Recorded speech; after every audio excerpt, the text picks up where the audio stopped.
What is going on YouTube? Today we are starting to put together Adrian's F24.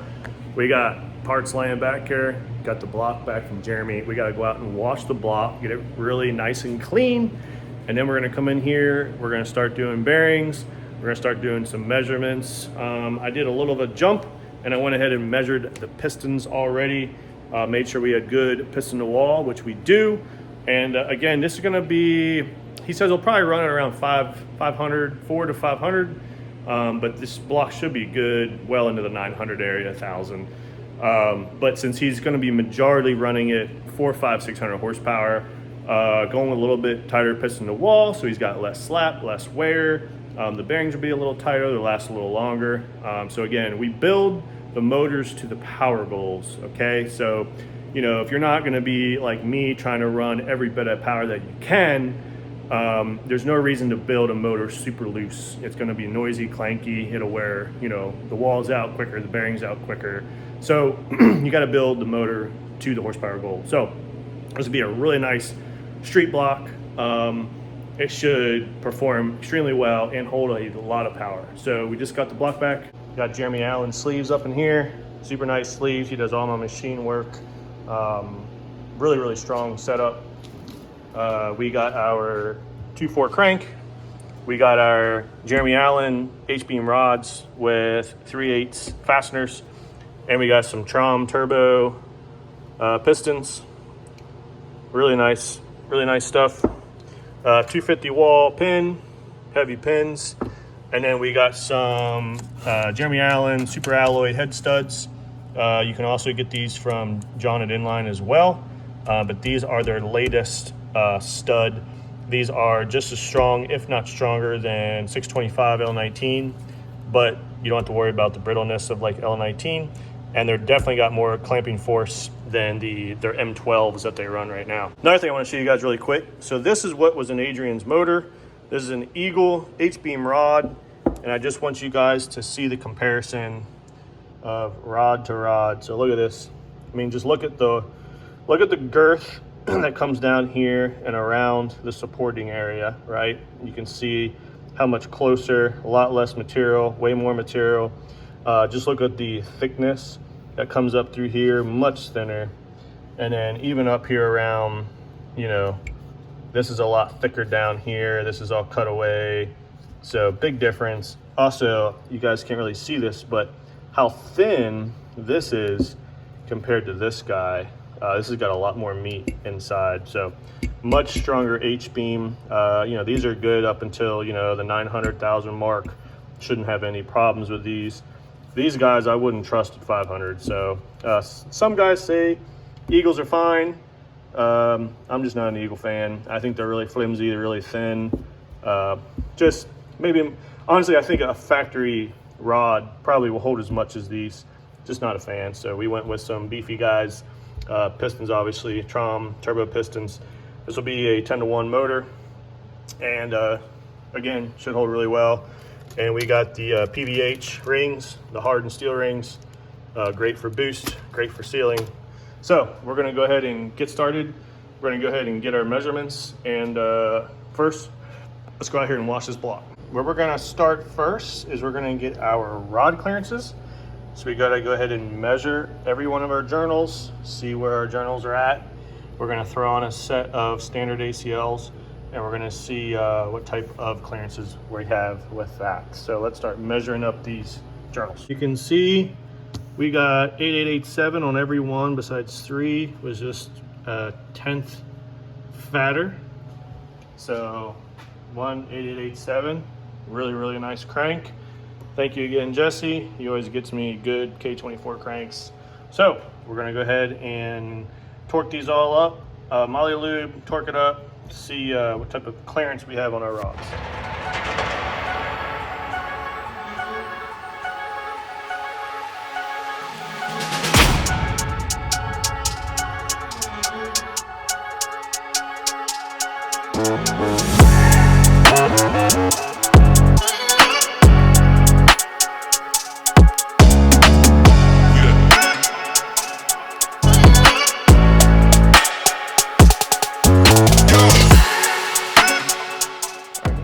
that I'm doing here. So I don't know. You really got to watch who builds your engine, because we just took those bearings out, right? They were standard right out the box, and there were some variances. We had everywhere from, like, this one was a 1.6, then we had a 2.0, then we had a 1.4. And why it does that is because not every bearing shell crushes together and makes identically the exact same. Now, ACL seems to be pretty good about it, but it just depends, you know, of the bearings in the box and how they match up. So what you do, and I mean, this is what I do because I'm a perfectionist and I want to make sure that we have good bearings. So this one was coming out. So we have a 2.0, we have a 2.0, a 1.9, and a 1.8. All right, and this was like a 1.4 earlier.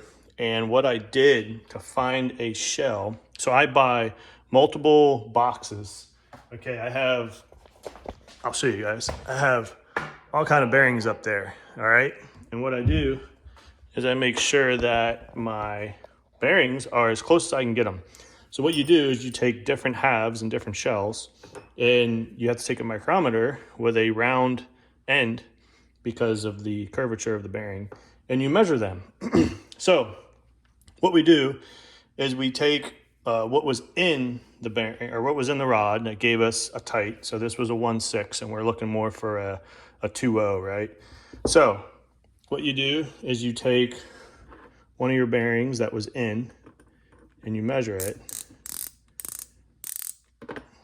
It was not the bearing that was in. I think this was the bearing. I'm gonna have to redo it now to figure out which bearing was in.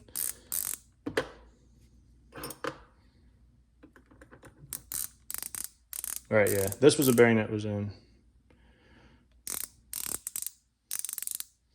All right, so this was the bearing that was in, right? So what we're gonna do, we're gonna get that measurement and we're gonna zero it out. So right now it's zeroed, right?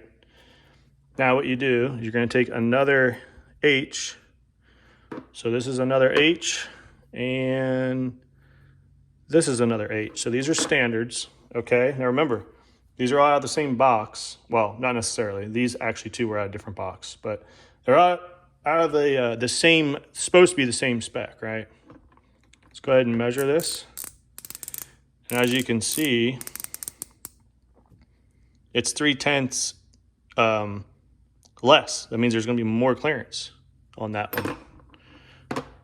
Let's measure this one. Now, it's not necessarily you're gonna get 3/10, and that one's also 3/10. Now, it's not necessarily that you're gonna get that, because remember, these bearings crush, okay? So just because this one measures a little fatter or a little shorter here, doesn't necessarily mean that you're gonna get that exact measurement, but you can get a good idea. If a bearing is a little fatter than the other one, it most likely will give you a more clearance. Now this is an X, okay? This is supposed to be 5/10 difference, and we're almost 8. But again, once that crushes down, it might give us 5. So again, this isn't like you can't add this up and then do your math. You have to still put these shells in the rod, torque the rod down, and measure with your micrometer to make sure it's good. But this is a way to kind of see if one shell is a little looser than the other, and then you don't have to play mismatch as much and do so much torquing and so much figuring out. But I just wanted to show you guys that's how I kind of get my shells. And again, backyard builder is probably going to buy a box. He's probably going to buy this box and he's just going to throw it in, and it is what it is. I don't do that. I make sure that your rods are as close as I can get them within 2 or 3 boxes of bearings. We got our final clearances, 1.8, 1.9, 1.9, and 1.8. So we're looking good there on our rods. So we're going to break these all loose so they're ready to drop in when we're ready to drop them in. All right, we went ahead and put our mains in. We're going to go ahead and torque this normal. Make sure you put ARP lube on, because this has to simulate the real torque, of course. So we're gonna get our bolts in, we're gonna torque her up. So we're a little tight on the mains. We're at like a 1.2, 1.3 area. So we're gonna go ahead and throw a half of an X shell in the mains. Try to get that 1.7 to 1.9 area, as I'm more That's where I like it more. So we're gonna throw an next shell in, see how they come out. It worked out perfect. We are right at 1.8 to 2.0 across the mains. That's great. I love that. So we ended up going with a standard bearing and half of an X bearing to get those. So again, you guys got to mix and match bearings to get what you're looking for. And you got to check, take apart, check, take apart. That's just how engine building goes. So next is the funnest part. I hate this part. Filing rings. I hate it, but you got to do it. So let's go ahead. I normally start with the compression ring, the top ring. Get that done. That is the hardest ring, and then continue your own way through.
Our rings all done, 1 through 4.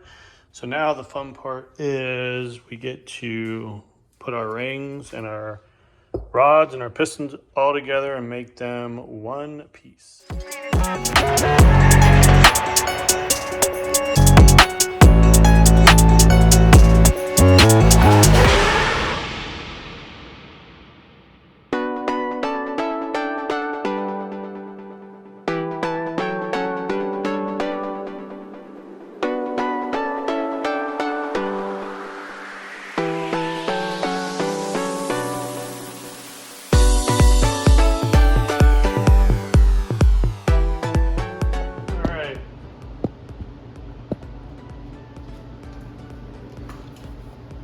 All right, bring you guys in for a assembly here. So what I do is I clean the piston, blow it with air. We have our rings clean, but first we have to do, we gotta get the rod inside the piston here. So what I do is I clean everything up, alcohol everything really good. Cleanliness is key, guys. And then assembly lube for everything. So we already cleaned the piston up. We're gonna go ahead and get some assembly lube inside where the pin goes. And we're gonna go ahead and get in there with our finger. And you don't need a ton in this area because of the clearances of this pin. It's extremely tight. Put a little bit on the rod as well, where the pin goes on that bushing. Again, don't need a ton because again, there's not a lot of clearance. All right, so what I like to do, I like to assemble everything the same. So what I do is I do tang to trom. So you see the little trom symbol, I like to put the tangs towards the trom. So all my rods are the same way. So when I'm installing and stuff, it's just a little easier. So you get your pin in first. And like I said, guys, very tight fitment. Once you got that in, rod down inside.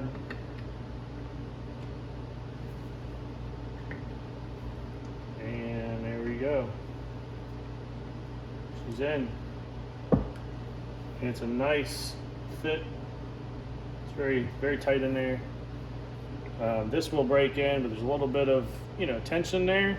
Again, it'll all break in. Piston pins to the rod and everything. Very, very tight clearances, but it feels good. It's not binding, real smooth. So that looks real good. Next, we're going to do We're gonna go ahead and put our clips in. And normally I do get one already started, so that way it just goes all the way in, but the hard part is just getting it started. And there is a little dimple there. What I do is I put the one end in the dimple and I kind of hold it with my finger, and then I just push around. And once you hear it snap in, I'm gonna push. I don't know if you guys can see, but the pin's not set. Let me push the pin. Did you hear it snap? So now it's set. Let me see what you guys can see here. So you see it's in that groove. Make sure it's in the groove. If it ain't in a groove, your pin's not set up. If anybody has put in pins before, they know how much fun it is. There you go. She's in. Not that hard. And there you go. You got a piston rod assembly. Just got to put our rings on and we'll be set. As you can see, it goes, the pin goes all the way and it cuts in to that bottom ring package. You guys see that? So what you need to do, if you don't have a button, you have to run a support rail. And basically what the support rail does is it supports the bottom oil control ring, so that way the oil control ring's doesn't have anything to support here. So you got to run support rails. And also, support rails usually have a dimple. You guys see the dimple? The dimple has to go in one of these sides. So the dimple, I usually put the dimple down, and the dimple will kind of hang out in this area. So that's how you know where it needs to be at. Are a little difficult to get started.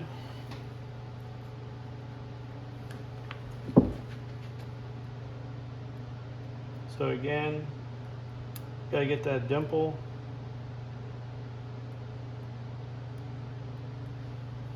That's where it needs to go. And I grab it and just open it up. And then towards the end there, I'm gonna get a razor blade. Here's the razor blade. I put the razor blade where this is going to come down, because if you don't, it'll scratch the crap out of your piston. So instead, it scratches the razor blade. There you go. So as you guys can see, our dimple is right in that open area, and our support rail is in all the way down. So again, that's all it is. You can see it. It's just there to support once we put the oil ring in. Do your spiral first. Just go ahead and throw your spiral in. I like to do the bottom one first. Just gotta work it. So there you go. Got our bottom. No orientation for these guys. You can put these in however you want, but you do want a 180 or make the offset. So here's our one gap. So I'm gonna put the other gap. That's over there. I'm gonna put the other gap over here. And there you go. There's your oil control ring. You guys wanna spin it.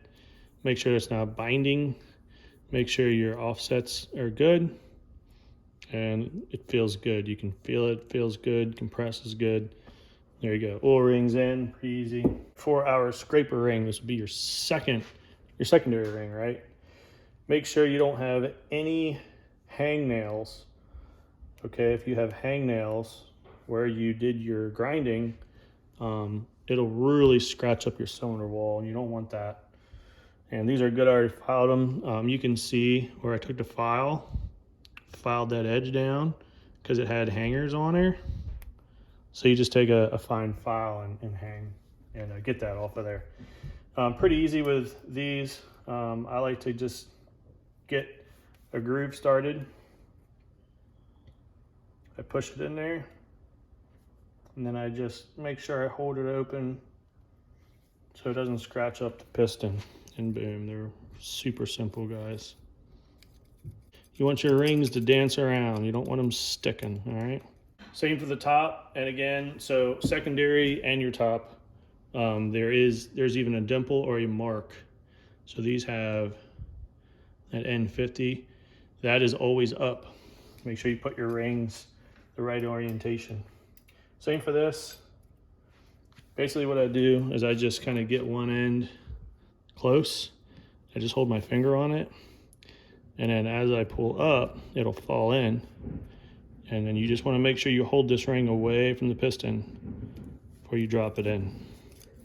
I've been doing it a while, so it's gotten easier for me over the years, but they do make ring pliers and it supposedly makes it easier, but I've always done it this way, never had a problem.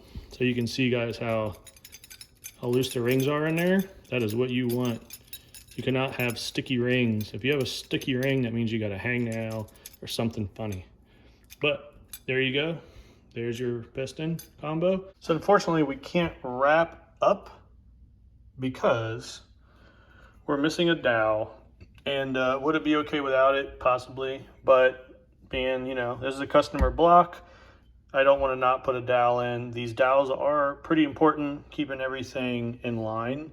We're going to order a new dowel. Normally it's the next day. I got a buddy who works at their ship. So probably Tuesday we'll have that dowel and we'll be able to put a new dowel in there. I'm not really sure where it went. I don't know if it fell out of Jeremy's and we just didn't see it, but I saw it when I got back to the house here, and I don't have any of this size. These are pretty specific dowels. So, but what we are going to do is we're going to go ahead and throw the crank and everything in here, and we're going to look at our clearance. So you see how it's notched out down there? That's because of these rods and the stroke. So we're just going to make sure that we have clearance, and then we'll have to unbolt everything. But of course, we're not going to Honda bond anything up. We will put assembly lube just so we don't scratch the crank up or anything.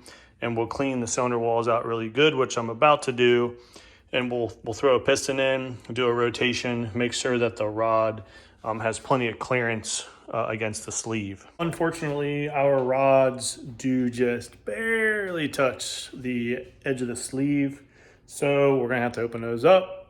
Again, double check your stuff. Even though they're notched for the stroke, they're just not notched enough. And it depends on what rod you use. Some are thicker, some are thinner. So these might have cleared like the X beams, but they're not clearing the H beams. So we're gonna go ahead and open those up with a grinder. I hate doing this because then I gotta rewash the whole block.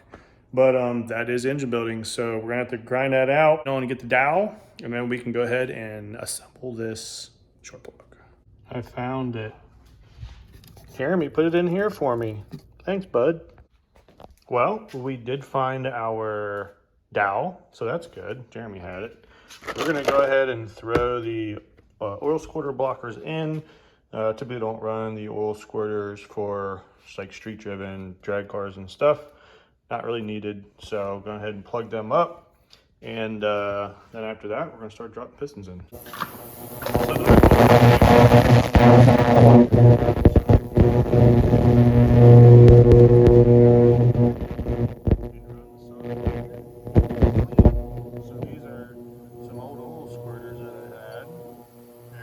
How clean they come out. I mean, they look really nice. Obviously, you're not gonna get like the hard stains off, but they look really good.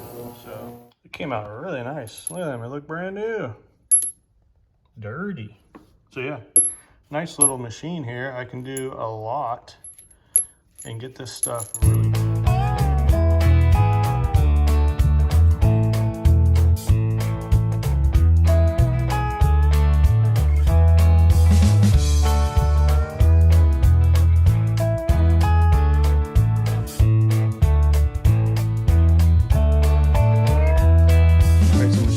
Piston ring orientation. What I like to do is I'll run the top ring off to the right so you can see the gap there, and then I'll run the bottom ring off to the left, and then the oil control rings, I just make sure that they're not lining up and that they're not on a like the front of the back side skirt. So you just kind of offset them. So one's here, other one is over here. So what I do, I just take this and I will go around the cylinders.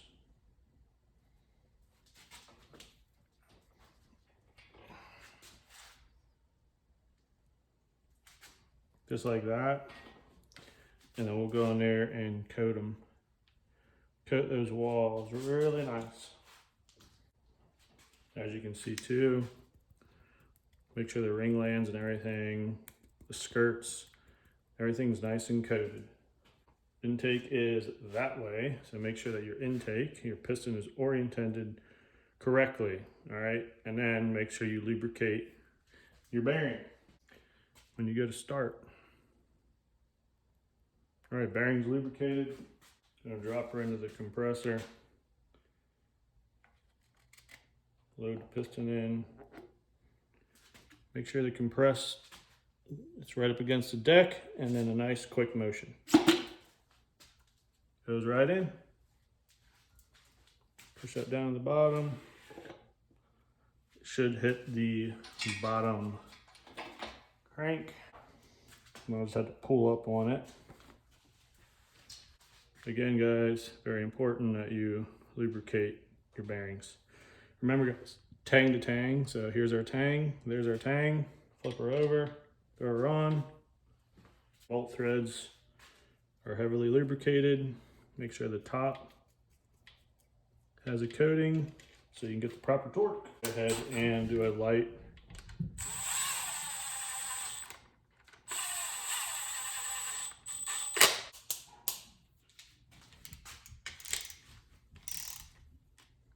remember to bring these down evenly.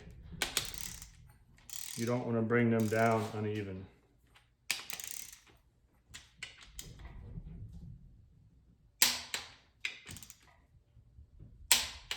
$50 foot, and make sure you have no binding.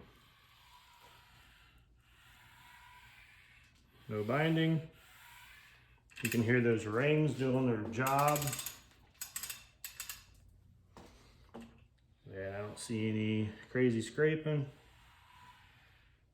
Nice and smooth.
Windage tray from Honda.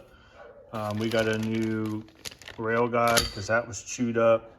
This bolt was completely stripped, so we got a couple new Honda parts laying around. We're gonna go ahead and slap the oil pan on, get our windage tray on. All right, we got our pump on, we got it bolted on. I wasn't filming, but I was having a little bit of issues getting these on, and I mic'd the snout, and the snout was just a little heavy coming out here to the outside. Once it got past, it was fine, but they went on pretty tight. So didn't get to film that, but we got everything in, so we're going to go ahead and bolt all this up. This is pretty self-explanatory, guys. Of course, you know, make sure you torque your bolts down correctly to spec. And then we ended up cleaning all the chain stuff, everything else in the ultrasonic cleaner, so everything's nice and clean. But yeah, everything's looking good. We'll go ahead and be able to put the front cover on today. All right, we got everything in here. Brand new tensioner here, brand new bolt here. Cleaned the chains, ultrasonic cleaned everything. Everything's looking brand new. I'm gonna leave his oil adapter cooler. I did find a crack in the O-ring, so I'm gonna kind of put it on there loose and let him decide if he wants to run this adapter or not. He's running the adapter, I think, to get oil pressure, but he can get oil pressure right here. So I'm gonna leave this open, because if he decides not to run the adapter, he'll just run his, I think he's using turbo feed oil. He can just stick it in here instead, and then he can get rid of all this aftermarket oil stuff, which I'm not a big fan of the sandwiches and stuff. So as you guys know, I don't run oil cooler at all, but you can just simply use that if you're on EMS. So this is the factory oil pressure sensor for VTEC, but if you have standalone system, it ignores it anyway. You don't need this. So you even plug it or you use it for a 1/8 MBT feed to a turbo or oil pressure for your ECU, whatever you want to do. But so we'll give him the option to even bolt the sandwich on or use that. So we went ahead and I went outside and I cleaned up the oil pan, really nice. I mean, you could eat off of this. We had to clean it extremely well because when you have a blown up motor, you know, you don't know what's could be left over. So all the metal filings, all that needs to get cleaned out, washed. We did the same with the cover. I just need to dry the cover off. So yeah, guys, attention to detail. Make sure you get all your stuff clean, especially if you had a blow up. So I noticed something in this cover. I don't know if you guys can see that. See the crack? Yeah. So somebody used a bolt that was way too long for the idler pulley, and they started forcing it and literally like started to crack the cover. I don't think it'll leak or anything. I think it's fine, but just attention to detail, looking over stuff. So again, I think it'll be all right, but make sure you guys use the bolts that are designed to go in there. They probably shoved a bolt they had and it was just too long. All right, we got this all cleaned up. So now it's gonna be time to put the front seal in. And how I do that is make sure that this inside is really clean. You're gonna drop her in there. You're gonna get a big old socket like that around the outside, just like that. And then you're gonna tap her with a hammer until that gets down there and it's nice and flush. Honda bond process here on the front cover. So again, guys, nice and thin bead.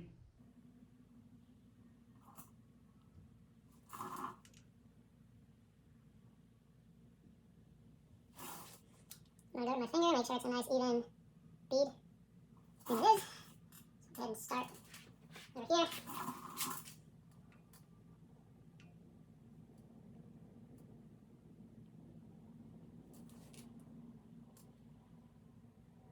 These lower bolts here, I normally go around like that. Everything else, I go to the inside, so that's where the oil is. And then remember to get this guy that's hiding. All right, and that prevents that bolt, any oil getting in that bolt. All right. Obviously, make sure that's in there. And as you guys can see, I put just a hair amount of Honda Bond down in the crease. What that does is it locks in that O-ring so it doesn't fall out. I've seen guys, this will fall out and it gets pinched, and then they just slap it on anyway, and it's not good. It's not good. And let's put her in nice and easy. There we go. All right. Bring these guys in. We do the torque spec to them. I'll double check real quick. I think it's like 110 or something like that. Pretty sure. Again, we'll double check. Let's get the bolted as well. All right, we got everything going here. Cover's on, crank pulley's on. All we got now is we'll go ahead and throw the oil pan on, and then we're gonna be pretty much done until we get the head back from Jeremy. Well, we are all put together, guys. Look at that. Really nice short block here. 2.4, probably good for 1,000 horse, 900 to 1,000. Those H-beam rods are pretty tough, and these pistons should hold 1,000 no problem. Of course, piston to wall a little tighter because he is only going to be running, he said 400 to 600 normally. So we didn't want to give him real sloppy piston to wall, but it would still handle the power. But all right, guys, well, we are going to wait on Jeremy. There's not a whole lot else we can do without the head. I can go ahead and clean up all the top end stuff, but the head should be done in a week or so, and then we were going to be slapping that. All right, we are out here getting ready to put this head on, and I went ahead and got some new grommets here for the spark plugs because these had holes and they were all cracked up. So we just removed them, clean them up, press them in. All right, we got our head. Best guy in the business, Jeremy Allen, does all the head work. We got titanium retainers, dual valve springs. We got the 6-0s on the exhaust. I mean, look how thick. Look at these exhausts. Let me get a light down in there. Look how thick those valves are down in there. Thick, thick, thick. So, shouldn't have to worry about breaking those off. There's underneath. Oh yeah. Best in the business right here. Jeremy Allen does amazing work. We also did the threaded coolant passages, so that way there's no blowing those out if you lift a head or something like that. And in this head here, I actually sold Adrian because his heads were pretty messed up that he tried to get redone. So I sold him one of my spare core heads. So this should treat him very well. So let's go ahead and get this ready to slap on. All right, the biggest thing here, cleanliness, guys. So I use brake clean rag, and you go over all the heads, or the block surface. We haven't cleaned the head yet, but you will go over all that so you can see it's all nice and shiny. So we gotta clean this all up really good. OEM Honda head gasket. We'll slap her on there. And remember, we got to do our Honda bond around the chain guide area. Honda actually requires you to do that, and also it just helps reduce oil leakage since this end is very thin. So they want you to do a little bit of a Honda bond here to make sure it doesn't leak. So let's go ahead and throw everything in, and then we'll go ahead and get our studs in. Studs are sitting back there, and torque this puppy.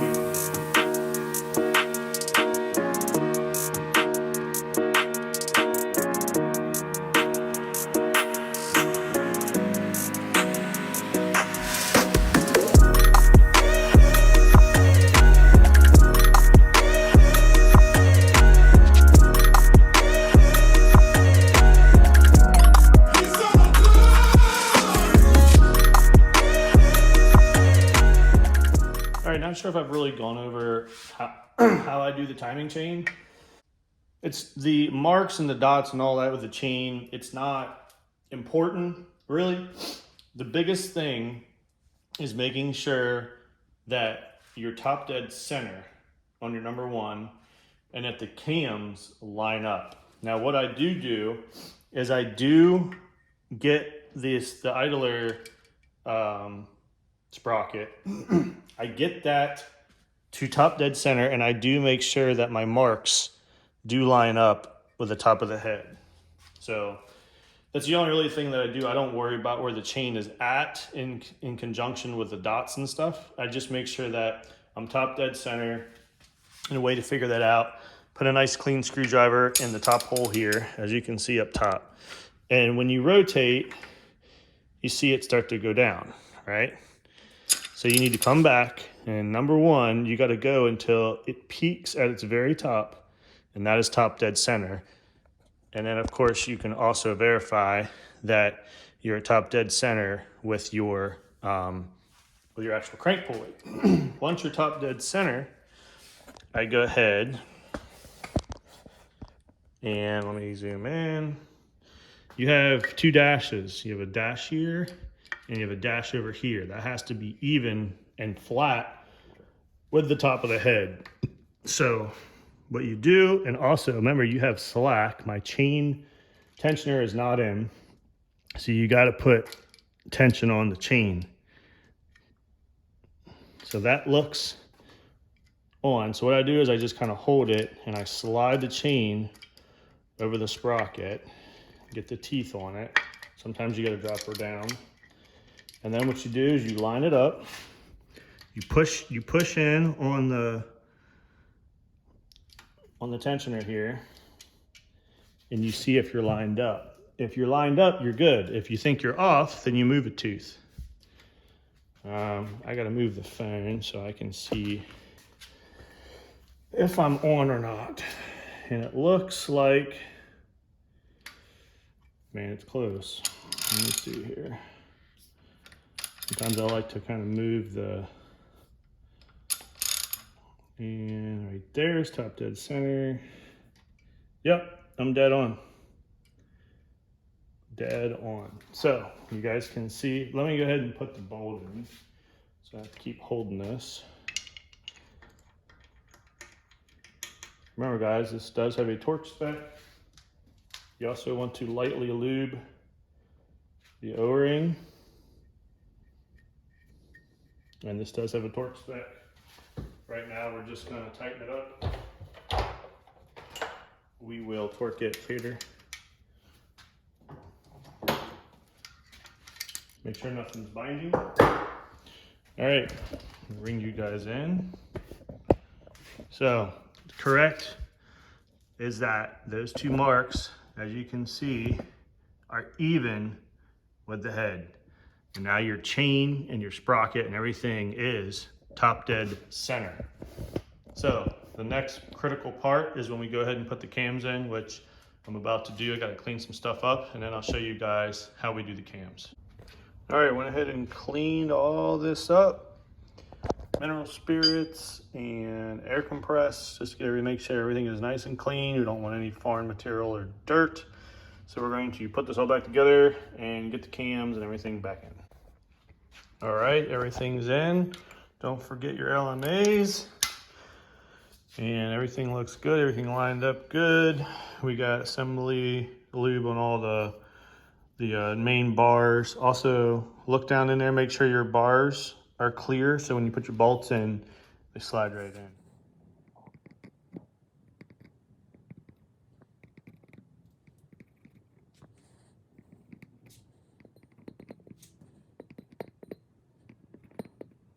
All right, so we got our cams and everything in. So, and I already came down on the two center bolts, as you can see, to get these down. But the most important part here is making sure that you are top dead center for one, which I was not. And look how the cams move. See how the cams are moving? So if you're not top dead center, you'll screw up where your cams are sitting. So let's get it right.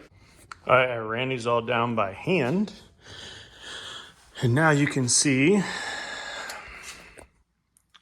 So let's get, remember, this is top dead center. So you gotta get that chain lined up. See how the marks are across? Now you come up and you look at your cam marks. And it looks like I'm off a tooth. You see the intake, the right cam, that notch is higher. See how this is lined up with this guy, and this is a tooth high. So most likely this needs to come down one tooth. So I have to loosen everything up, bring this down a tooth, and then she should be good. All right, as you can see now, cams look much better. I'm gonna go up a little bit. So I believe we are on. That looks pretty dang good. Remember, these are BC cams, these are not OEM. So hopefully marks look like factory to me. So we'll go with that. We're going to rotate it over. Gonna make sure everything feels good, sounds good. We're gonna have a little bit of chain slap just because there's no tensioner. But we're just making sure everything's working good. We put a lube on everything, making sure nothing's binding up. Everything is looking good. All right, we cleaned up our tensioner. We got her locked in there with our little special bolt. You wanna make sure that you get that nice and lubed up so that way you don't tear nothing. And then you'll install her right in there like that, bolt her down. Then we'll go ahead and clean up the VTEC solenoid and get that installed as well. Well, she is good to go, guys. Look at this, fresh, clean block.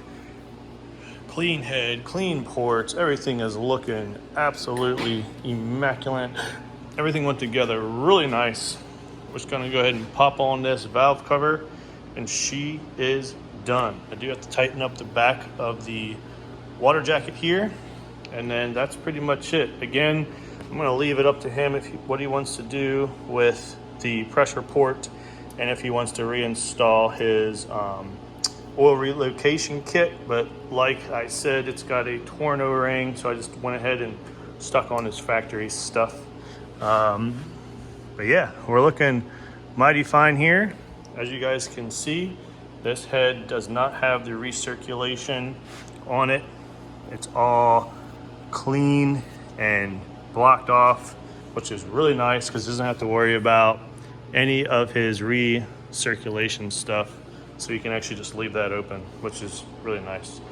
But all right, guys, well, let's throw the valve cover on this guy. Make sure you guys lube up your valve cover gasket seals because they can tear. It'll grab these tubes and it'll tear the seals right off. So make sure you guys lubricate those before sticking on your valve cover. There we have it, guys. Another build in the books. She is ready for Adrian. She's ready to make some power. Well, guys, that is gonna do it. It's gonna finish up Adrian's F24. I'm sure he's super excited to get this block back, get it back in the car, make some good power. This is a very similar build to the other 2.4s that I've built for the customers. It should be just a monster of a block, and I think he's really gonna like the 2.4 stroke. I really like the 2.4 stroke. So everything went together really nice. And again, if you guys want to send your block to me, have me build it, look at it, diagnose it, let me know. You can even send it in the comments. You can hit me up on Instagram, Facebook, OneBadS2K, and you guys can send your stuff out and I'll take a look at it. Again, I always use Jeremy Allen with all my machining. I also use a lot of his parts. That's just what I have been using on my S2000, and it's been working, it's been holding up. So I'm gonna keep using what works. So again, guys, let me know, comment, like, and subscribe if you like what you're watching. I will be coming at you guys here real shortly with my car. We're pulling the block out again. I got some stuff I want to do to it over the winter time. I'll bring you guys in and show you what we're doing, what we're trying to improve, and hopefully we get that going and maybe we can even get it up and get it broke in before big winter hits. I mean, winter's here, but no crazy snow yet. You guys know in the Northeast, we can get some pretty serious snow. So we're gonna try to yank the motor out, do what we gotta do, get it back in, maybe we'll get the rings broken in before the springtime comes around so we're ready for race season. All right, guys, that'll do it. Appreciate it. Comment, like, subscribe, if you're watching. I'll see you guys in the next video. See you.